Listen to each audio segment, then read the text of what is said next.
supérieure qu'il y a en elle. Elle contient les 10 jours qui sont les 10 séphirotes, et elle gouverne ces jours. Ainsi, le sujet du tabernacle c'est que le tabernacle lui-même est la 10e tenture et la 10e séphira. Et la signification du verset qui dit « Et tu feras le tabernacle et ce Torah », c'est que la réalité du tabernacle doit contenir les 10 séphirotes qui sont les 10 tentures, et c'est l'ensemble des 10 qui constituent le tabernacle, et non le tabernacle d'une part et les 10 tentures d'autre part, car sinon cela donnerait 11. Ainsi, le tabernacle est la somme des 10 tentures, et c'est ce qu'a dit Rabbi aussi, et il en est de même pour le tabernacle qui comportait 10 tentures. Explication: le tabernacle est l'ensemble des 10 tentures, c'est-à-dire ce que nous avons dit, que Malkout est contenu dans les 10, et c'est comme nous l'avons expliqué dans les chapitres précédents et comme nous l'expliquerons, avec l'aide de Dieu, dans la section sur l'essence et la gouvernance. Secret des secrets et ce Torah s'oppose à la louange de la sagesse et de son degré, qui révéla le secret de chaque firmament et de ceux qui officient et ce Torah. Le sens en est que dans chaque attribut se trouvent de nombreux anges qui supervisent l'œuvre de cet attribut, et les anges reçoivent la force d'agir depuis les racines supérieures par l'intermédiaire des serviteurs qui s'approchent de leur source, et ce sont ceux que nous expliquerons dans la section sur les palais de la sainteté, et c'est à partir de ceux qui sont proches des racines et qui se trouvent en première ligne dans le palais du roi, que se développent des myriades, de degré en degré et de cause à conséquence, jusqu'à arriver dans ce monde. Et ce sujet a été expliqué dans les paroles du Rashbi, qu'il repose en paix, en de nombreux endroits du livre, et ces anges que nous avons mentionnés sont appelés serviteurs de ces firmaments supérieurs que sont les sophirotes, et c'est le sens de ce qu'a dit Rabbi aussi. Voici qu'en disant il y a 7 firmaments en haut, cela signifie qu'il n'y a que 7 séphirotes qui servent les fondamentaux afin de gouverner le monde, et c'est pourquoi l'édifice du monde ce sont 7 jours avec le jour du Shabbat. Car le principe de la gouvernance se fait avec ces 7, et tout comme en haut il y en a 7 qui gouvernent. De même parmi les firmaments inférieurs qui gouvernent le monde il y en a 7, c'est-à-dire les 7 planètes, et il est dit qu'au-dessus des 6 firmaments se trouve le 7e firmament qui est plus éminent que les 6 qui sont au-dessous de lui, et il est appelé Aravot à partir de l'expression Hérouve car c'est en lui que 2 attributs se mélangent, c'est-à-dire que Din et Z s'assemblent. Aravot c'est Tiferet qui les mélange. Et elle est dite 7e puisqu'elle est 5e en dessous de Ez et Gebura à partir de ce que nous avons expliqué dans la section sur l'organisation de la Tzilut. Et il est dit qu'il existe un 8e firmament qui chevauche le tout, c'est-à-dire Bina qui est la mère qui couve ses petits. Voici que nous avons présenté l'explication de cette parole, et grâce à cela, nous avons appris au sujet des émanations qu'elles sont à l'image des sphères qui entourent ce monde, l'une à l'intérieur d'une autre, comme des pots d'oignon. Et à partir de cela, on les a appelés firmaments, et leur gouvernance est semblable à la gouvernance des firmaments inférieurs que sont les sphères qui entourent tout ce qui se trouve en leur sein, comme un grain des moutardes au sein d'un anneau. Et béni soit Dieu qui fit des merveilles de sa bonté envers nous dans une ville fortifiée et nous a prodigué des assistances à travers les paroles du Zohar qui sont toute l'expression du Rashbi comme cela est connu, et il n'y a aucun doute à ce sujet. Chapitre 6. Après s'être attardé dans le chapitre précédent sur l'explication du schéma de l'Atsilut et de son organisation, et après l'avoir rapporté, confirmé et établi, il est bon de voir que ce schéma détruit tout l'édifice que nous avons construit dans les chapitres précédents au sujet de la forme de l'Atsilut qui est 3 à droite, 3 à gauche et 3 au milieu. Ainsi, quel en est le schéma si toutes sont l'une à l'intérieur de l'autre et qu'il n'y a en elles ni droite ni gauche? Maintenant, ce sont les paroles du Rashbi. Et il n'est pas approprié de dire que ces paroles sont contradictoires, et il en est de même pour l'auteur du Sefer Meirat Neim qui a présenté ce schéma que nous avons rapporté plus haut dans le second chapitre, et après avoir présenté ce schéma, il est revenu dessus, et c'est ce qu'il est dit plus haut, que quiconque renie le premier schéma est une génération fourbe et se taura, et cela est d'une grande difficulté. Et c'est pour fixer ce sujet qu'il est dit que les chercheurs se sont interrogés à propos des anges qu'on a appelés esprits séparés, et ils ont dit que puisqu'ils sont simples, spirituel et éloigné de tout accident corporel, en quoi se différencie-t-il des 10? Et le Rambam, qu'il repose en paix, a rapporté cette question dans le second chapitre des Ilkot Yesodei la Torah. En quoi ces formes sont-elles différentes les unes des autres alors qu'elles n'ont pas de corps? Et il répondit, car elles ne changent pas en réalité, mais chacune d'elles se trouve au-dessous du niveau de sa voisine et existe grâce à la force de celle qui se trouve au-dessus d'elle, et le tout existe grâce à la force du Saint béni soit-il. Et cela signifie qu'il existe une opposition entre le corps avec ses accidents et les anges, et la difficulté provient du fait que puisqu'ils sont éloignés de tout accident corporel, et puisqu'il n'existe aucun changement dans leur réalité, ils ne se différencient les uns des autres que par des accidents corporels. Et puisque les anges ne connaissent aucun accident corporel, en quoi sont-ils différents puisque ce sont 10 degrés comme il les a lui-même dénombrés? Et il a répondu que c'est parce qu'ils ne changent pas dans leur réalité. En vérité, cela signifie que ceux qui changent en réalité ne se différencient que par des accidents corporels. Et le fait que les anges soient séparés, puisqu'ils ne connaissent aucun accident corporel, signifie que c'est parce qu'ils ne changent pas en réalité mais qu'ils sont la conséquence l'un de l'autre, et chacun d'entre eux se trouve au-dessous du degré de son voisin et se Torah. Et le maître le Rav Shem Tov Shem Tov a présenté des preuves évidentes du fait que leur opinion n'est pas correcte dans les premiers, second et troisième chapitres de la 4e partie du Sefer Hamunot. Voici que selon leur opinion il n'existe entre la cause des causes et eux-mêmes que ce qu'il existe entre une cause et les conséquences qui en découlent. Et ils n'avaient pas développé la force de connaître une seule chose traitant du changement qu'il existe entre la cause première et la dernière d'entre elles.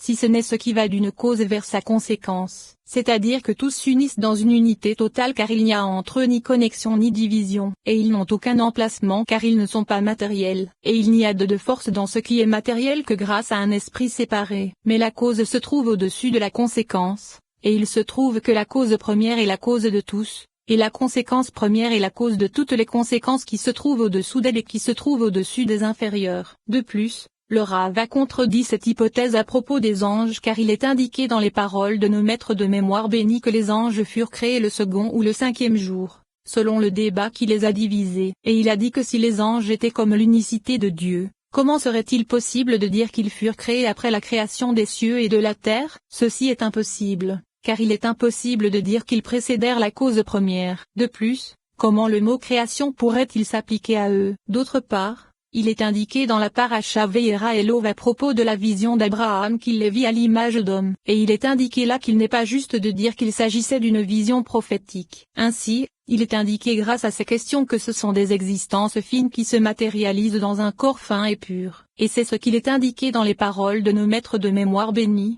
et nous l'expliquerons avec l'aide de Dieu dans la section sur les palais. Et maintenant, nous allons nous interroger au sujet des séphirotes comme eux l'ont précisément fait, car après nous être éloignés dans les chapitres précédents du sujet des séphirotes et les avoir éloignés du corps et de ses accidents, en quoi se différencient-elles si elles sont identiques dans leur réalité? Et nous répondrons ce qu'ils ont dit, c'est-à-dire que leur différence provient du fait qu'elles ne sont pas identiques dans leur réalité, car Keter existe grâce à l'Ensoft mais il n'en est pas ainsi de Okma car sa réalité provient de Keter, et il n'en est pas de même pour Bina car elle existe grâce à Okma. Et il n'en est pas de même pour Ezel car sa réalité provient de Bina, et il n'en est pas de même pour Gebura car sa réalité provient des Z, et il n'en est pas de même pour Tiferet car sa réalité provient de Gebura, et il n'étant pas de même pour Netza car sa réalité provient de Tiferet, et il n'en est pas de même pour Hod car sa réalité provient de Netza, et il n'en est pas de même pour Yesod car sa réalité provient de Hod, et il n'en est pas de même pour Malkout car sa réalité provient de Yesod. Et voici maintenant qu'elles se différencient les unes des autres par le fait qu'elles sont chacune la cause de sa voisine. Et maintenant, nous n'avons aucun problème vis-à-vis de ce qui fut difficile pour le Rashom Tov à propos des paroles du Rambam,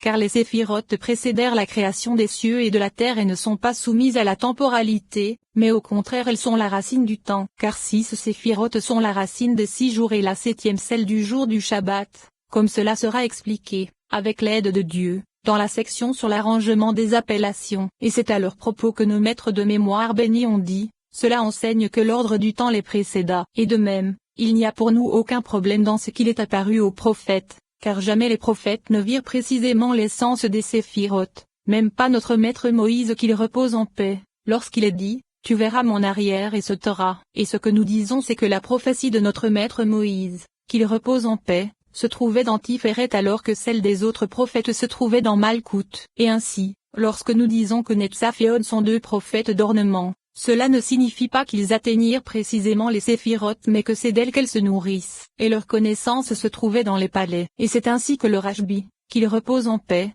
l'a expliqué, tout comme nous l'expliquerons, avec l'aide de Dieu, à propos du second palais dans le second chapitre de la section sur les palais. C'est pourquoi leur problème ne nous pose pas de difficulté. Ainsi, lorsque nous demanderons puisque les séphirotes proviennent du néant, comme cela est expliqué dans les sections précédentes, en quoi se différencient-elles? Même nous dirons qu'elles se différencient par le fait que l'une est la cause de sa voisine, comme si cela voulait dire qu'il n'existe aucune séparation entre Keter et ce qui la fit émaner. Et ce qui fait émaner c'est la cause de ce qui émane. De plus, elles sont toutes infiniment unies. Mais il existe une grande différence entre l'Ensoft et Keter, car Keter émana mais ne fit pas émaner alors que l'Ensoft fit émaner mais n'émana pas, comme nous l'avons expliqué plus haut dans la section quant à savoir si l'Ensoft et Keter et dans la section sur l'essence et les réceptacles. Et ceci est clair, car Keter émana et l'Ensoft qui est l'émanateur n'émana pas. Mais en ce qui concerne la provenance des séphirotes vis-à-vis de lui, elle n'en découle que selon la relation qu'il existe entre un émanateur et son émanation ou entre une cause et sa conséquence. Et ainsi, Okma descend de Keter et Bina de Okma, et ainsi de suite pour les autres séphirotes, de la même façon qu'une conséquence découle de sa cause. Et le sujet en est que Malkout conçoit Yesod mais pas autant qu'elle ne se conçoit elle-même. Quant à Yesod en Tishlach elle se conçoit elle-même et conçoit Malkout plus que Malkout ne se conçoit elle-même. Et de même, elle ne conçoit pas Od autant qu'elle ne se conçoit elle-même. Mais Od se conçoit elle-même plus que ce que Yesod conçoit d'elle. Et de même, elle conçoit Malkout plus que ce qu'en conçoit Yesod, alors d'autant plus vis-à-vis de Malkout elle-même. Et de même, Netza se comprend plus que ce que Od en conçoit. Et de même, elle conçoit Yesod plus que ce que Od en conçoit, alors d'autant plus vis-à-vis de Yesod. Et de même, elle conçoit Malkout plus que ce que Yesod en conçoit, alors d'autant plus vis-à-vis de Malkout elle-même. Et de la même façon, la compréhension de Yesod vis-à-vis de Od est plus élevée que la compréhension de Malkout vis-à-vis de Od. Et de même, la compréhension de Od vis-à-vis de Netza est supérieure à la compréhension de Yesod. Et ainsi, la compréhension augmente de l'une à l'autre jusqu'au premier degré. Et ce sujet est un grand principe de l'existence, comme nous le détaillerons, avec l'aide de Dieu, dans le Sefer Or-Yakar. Et nous avons appris qu'il est difficile aux yeux de l'étudiant que Okma ne s'unisse pas à l'émanateur, ou même Bina avec Keter, car ce qui est une conséquence provient de ce qui est sa cause, et la conséquence est attachée à sa cause mais pas directement à la cause de sa cause. Nous répondrons à cela qu'en vérité il est bon que celui qui pose cette question suive son bon sens, car elles ne s'unissent pas sous cet aspect mais s'unissent par le fait que chacune se trouve dans toutes et toutes dans chacune si l'on considère qu'elles en contiennent 10. Ainsi, Keter possède 10 unions avec Géboura, et ce sont la Keter qui se trouve dans Keter avec la Keter qui se trouve dans Géboura, la Okma qui se trouve dans Keter avec la Okma qui se trouve dans Géboura, et ainsi de suite pour les autres degrés et pour toutes les séphirotes. Et après avoir expliqué que de cette façon les séphirotes s'élèvent dans une infinité de réalités, comme nous l'expliquerons avec l'aide de Dieu dans le second chapitre de la section sur l'essence et la gouvernance, on atteint une unité infinie. Et c'est vis-à-vis de l'union et de l'attachement des émanations avec elles-mêmes et avec l'émanateur qu'elles s'unissent de deux façons. La première vis-à-vis de leur attachement à leur racine cachée en haut, comme cela est expliqué dans la section sur les clartés, et la seconde vis-à-vis de la lumière de l'essence qui se propage à l'intérieur des degrés et qui est l'essence de la divinité, et ce sans connaître de division mais par l'intermédiaire des séphirotes, comme nous l'avons expliqué dans la section sur l'essence et les réceptacles. Et l'essence qui se propage s'unit à sa source comme un rayon de soleil s'unit au soleil et comme le nefesh est lié aux forces qui se propagent dans le corps. Et la séphira elle-même s'unit à l'essence qui se propage dans une unité extrême, comme le nefesh s'unit avec le corps pour être une cause, comme nous l'expliquerons dans la section sur la Neshama. Et après avoir expliqué le sujet de leur attachement, le sujet de leur union et le sujet de leur différenciation puisqu'elles sont à l'image d'une cause et de sa conséquence, il se trouve que l'Atsilut est une lampe dont les parties s'unissent et s'attachent en une unité et un lien infini. Et c'est sur ce sujet que nous devons conclure une alliance afin de nous intéresser à la sagesse du jardin. Et ce fut la revendication d'Élisée qui s'accomplit ensuite. Et ce fut le péché Es-Adam qui vint diviser la tente, et il se trouve qu'il s'agit de la séparation du Shabbat. C'est pourquoi il fut coupable, et quiconque observe et s'intéresse à ce sujet doit prendre garde à ne pas faire comme eux. Et c'est pourquoi l'étudiant s'intéressera à ce chapitre et y trouvera sérénité pour son esprit. Il se reposera, résidera en sécurité et ne sera pas effrayé. Chapitre 7.